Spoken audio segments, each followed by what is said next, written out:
आज आपको टॉपिक कराएंगे रेस्पिरेटरी ट्रैक। इसके बारे में जो ह्यूमन एनाटॉमी एंड फिजियोलॉजी में है, जो RTI topic respiratory system track system, तो उसके बारे में बताया जाएगा कैसे ये काम करता है। और इसके बारे में जो ड्रग है जो रेस्पिरेटरी ट्रैक इन्फेक्शन हो जाए उसके बाद देते हैं, तो फार्माकोलॉजी में उसकी स्ट्रक्चर क्या है।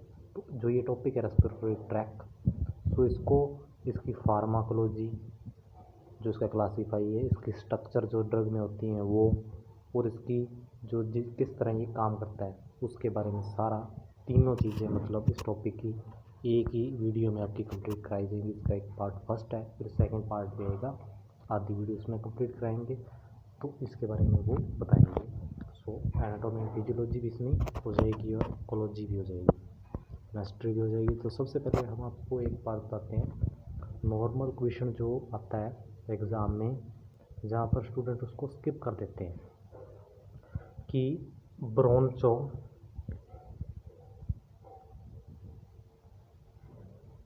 ये आता है ब्रोंचो कॉन्स्ट्रिक्शन, ब्रोंचो कॉन्स्ट्रिक्शन। सो ये एक बात हमारे सामने आ गई कि ब्रोंचो कॉन्स्ट्रिक्शन क्या होता है।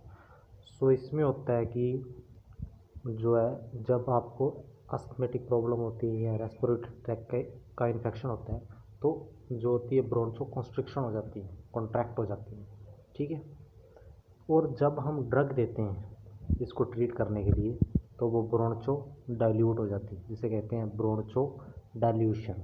सो ये हमें याद रखना है कि जब कॉन्स्ट्रिक्शन होगा ब्रोंचो, तो वो है ब्रोंको, तो उसमें तो आपकी जो ड्रग है वो मतलब आपको इन्फेक्शन हो गया है। और जब ब्रोंको डाइल्यूशन करेंगे, ब्रोंको डाइल्यूशन, तो उसमें क्या होता है कि वो उस पर हम उसको ट्रीट करते हैं, और ट्रीट करने के बाद ब्रोंको डाइल्यूशन हो जाता है और वो सही हो जाता है जो पेशेंट होता है। तो ये आपको ध्यान रखने वाली बात है कि ब्रोंको कॉन्स्ट्रिक्शन और ब्रोंको डाइल्यूशन, ठीक है।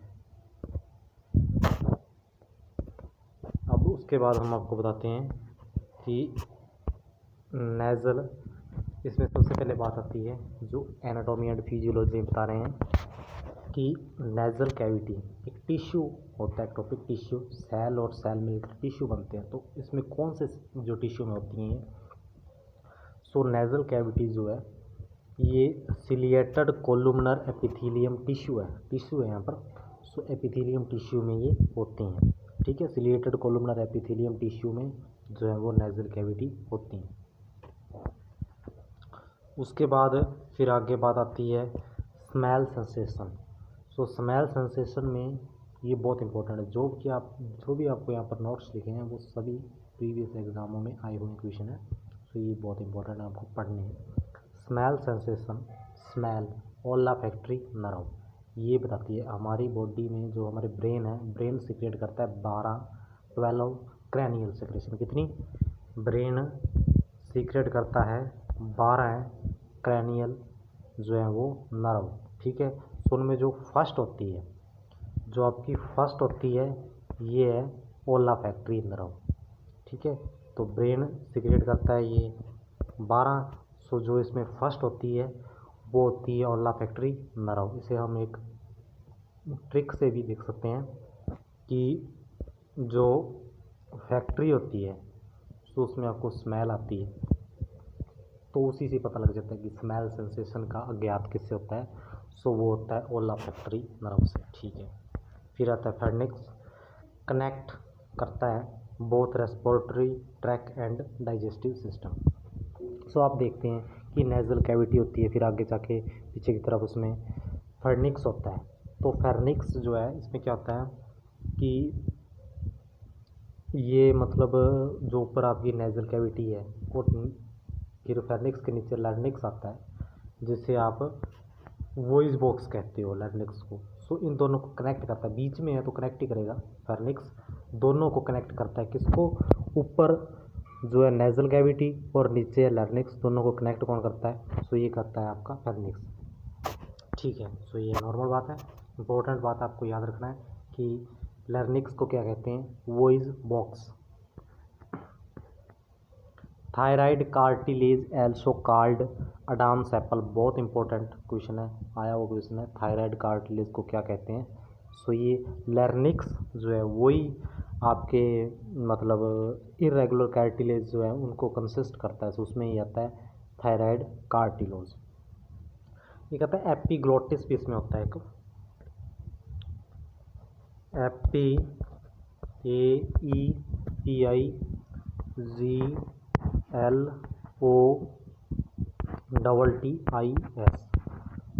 सो ये जो होता है ये आपकी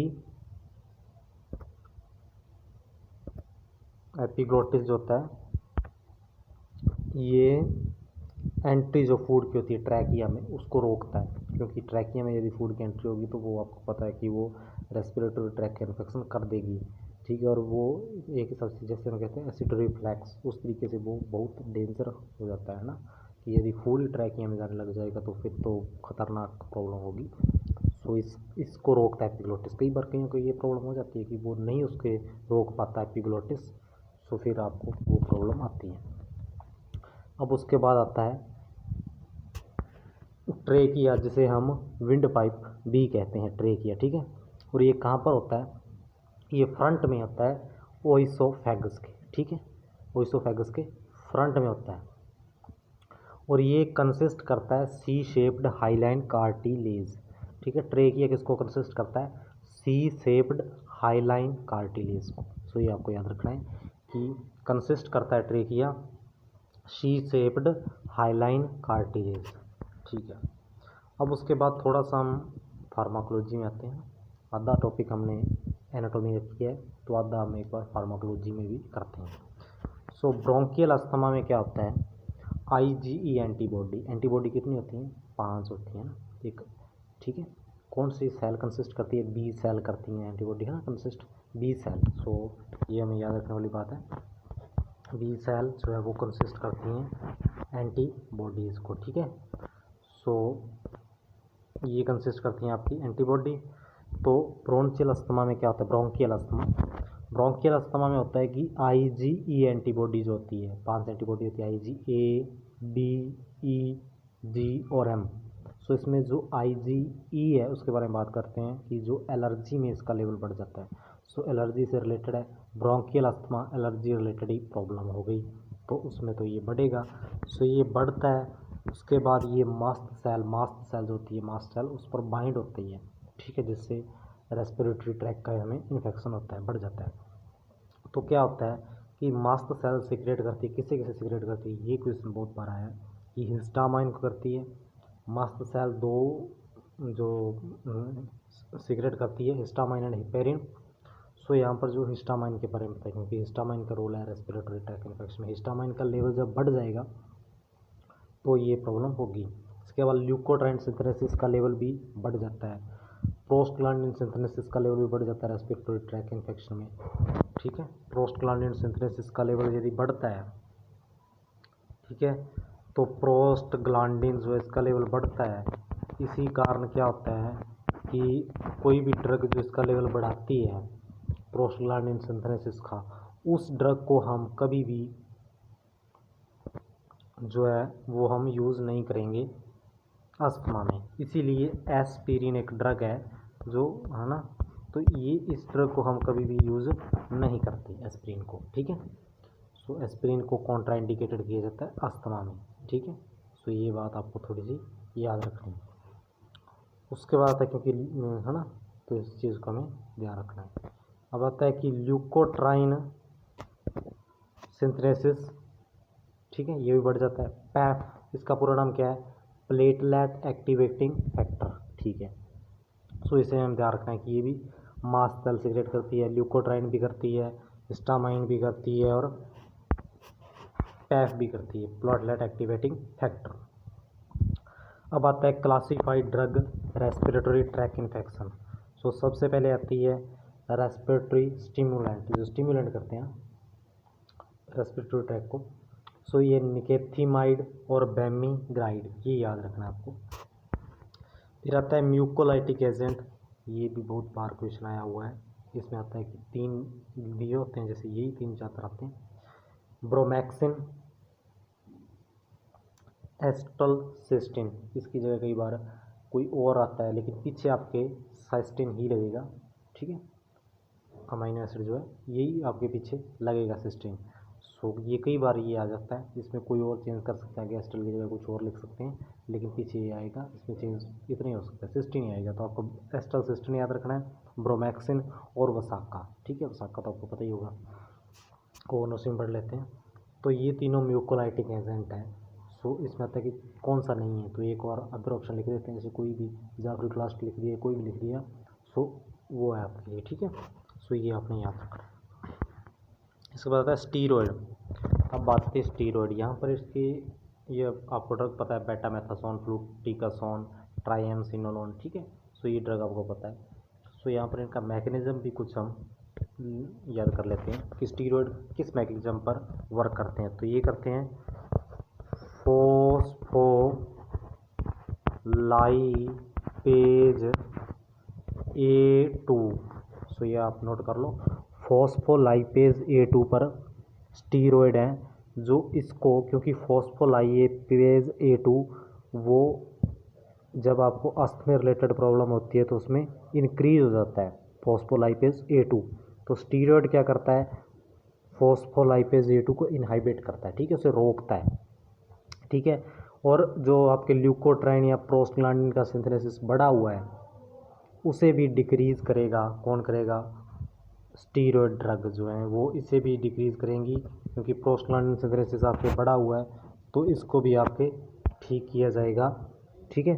प्रोस्टाग्लैंडिन सिंथेसिस को डिक्रीज़ करेंगे क्योंकि ये बढ़ जाता है। तो आपको नॉर्मल याद रखना है, ल्यूकोट्राइन सिंथेसिस अस्थमा में बढ़ जाता है, ठीक है, और आपकी ब्रोंको कंस्ट्रक्शन हो जाती है। तो जो भी ड्रग्स हैं वो उसको डाइल्यूट करेंगी और ल्यूकोट्राइन सिंथेसिस को डिक्रीज़ करेंगी, ठीक है। तो ये नॉर्मल बात है, ध्यान रखने वाली, ठीक है। उसके बाद आता है मास्ट सेल स्टेबलाइजर ड्रग। ये बहुत इंपॉर्टेंट है। यहाँ पर आपका फार्माकेमिस्ट्री का भी एक पार्ट है, रिंग सिस्टम आ गई, क्रोमेन रिंग।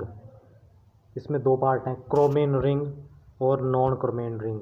जो क्रोमेन रिंग है वो क्रोमोलिन सोडियम में पाई जाती है, और जो नेडोक्रोमिल है इसमें भी क्रोमेन रिंग पाई जाती है दोनों ही मतलब मास्ट सेल स्टेबलाइजर ड्रग, क्रोमेन और नॉन क्रोमेन रिंग। कीटोट्रिप्सन जो है इसमें क्रोमेन रिंग नहीं पाई जाती, ये आपको ध्यान रखना है। इसके अलावा एक बात और आपको बताते हैं, ध्यान रखनी है, क्रोमेन रिंग में जो ड्रग है क्रोमोलिन सोडियम और नेडोक्रोमिल, इसे आप इनहालेशन ही लेंगे, ठीक है, इनहालेशन ही लेंगे, सही है। और जो आपकी दूसरी है नॉन क्रोमेन रिंग, इसमें कीटोट्रिप्सन है जिसमें H1 हिस्टामिक एक्टिविटी भी पाई जाती है, तो इसे आप जो है वो ओरल राउट से लेंगे, किसे, कीटोट्रिप्सन को ओरल। और क्रोमेन जो रिंग वाली ड्रग है क्रोमोलिन सोडियम और नाइट्रोक्रोमिल, इसे आप इनहालेशन, ये प्रश्न भी कई बार आ जाता है, इनहालेशन किस ड्रग को आप लेंगे। बेटामेथासोन भी इनहालेशन है जो ऊपर लिखी है, और मास्ट सेल भी इनहालेशन है, तो ये आपको ध्यान रखना है। फिर आता है लास्ट, आज के दिन हम जो कर रहे हैं, बाकी अगले पार्ट में करेंगे, ल्यूकोट्राइन एंटागोनिस्ट में कौन सी ड्रग आती है। इसमें आती है लिपोक्सिजिनेज इनहिबिटर और ल्यूकोट्राइन एंटागोनिस्ट। सो इसमें जो है ड्रग जिलेटिन, जो कि लिपोक्सिजिनेज इनहिबिट करती है, इसके अलावा डिक्रीज़ करती है जिलेटिन, इसे ल्यूकोट्राइन सिंथेसिस को, क्योंकि बढ़ा हुआ है तो उसे आप डिक्रीज़ कौन करेगा, ये ड्रग भी ल्यूकोट्राइन सिंथेसिस को डिक्रीज़ करती है, जिलेटिन भी करती है डिक्रीज़, ठीक है। सो ये याद रखना है। उसके बाद मोन्टेलाकोस्ट, जाफ्रिकुलिस्ट, जिसके लास्ट में कास्ट लगता है, वो सभी ये कहाँ पर एक्ट करती हैं, तो LTB4, C4 और D4, इन सभी पर ये एक्ट करती हैं ल्यूकोट्राइन रिसेप्टर पर, ठीक है, ठीक है। तो ये यहाँ पर ल्यूकोट्राइन एंटागोनिस्ट ये है, इसे इनहिबिट जो है उसे करती हैं। तो ल्यूकोट्राइन एंटागोनिस्ट आपको दिया जाए तो आपको करना है मोन्टेलाकोस्ट या जाफ्रिकास्ट, और लिपोक्सिजिनेज इनहिबिटर करना है तो आपको जिलेटिन करना है दोनों ही ल्यूकोट्राइन एंटागोनिस्ट ड्रग, ठीक है। सो ये थोड़ा सा डिफरेंस है रिलेटिव में, कई बार वो आता है बीच में, रेयरली पूछ लेते हैं। सो ये आपने याद रखना है। इसी के साथ आपको नेक्स्ट पार्ट में अगला पार्ट करवाया जाएगा नेक्स्ट वीडियो में। सो आप इस वीडियो को ज़्यादा से ज़्यादा शेयर करें, ठीक है। फिर आपको नेक्स्ट पार्ट भी आगे अपलोड करेंगे, ठीक है। Thank you.